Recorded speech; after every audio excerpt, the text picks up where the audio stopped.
Former Chief Minister N. Biren flew to Delhi this afternoon following a call from Union Home Minister Amit Shah. According to a reliable source, Biren was called by the Union Home Minister yesterday and asked to come to Delhi. Biren, who left Imphal International Airport this afternoon, is expected to meet Amit Shah and discuss matters concerning the state. However, the exact nature of the meeting could not be ascertained, as no official statement has been issued in this regard. Another source informed that Manipur Legislative Assembly Speaker Thokchom Satyabrata and Thangmaiban Assembly Constituency MLA Khumukcham Joykishan were also on the same flight as former Chief Minister Biren. Meanwhile, Home Minister Govindas Konthaujam is also said to have left Imphal for New Delhi on another flight late this afternoon.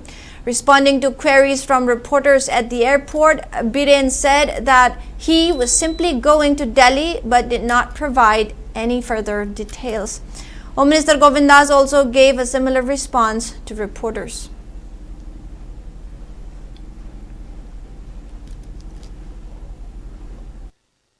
Minister, MLA sing sum sanna bakari lai wagi oi dono kada.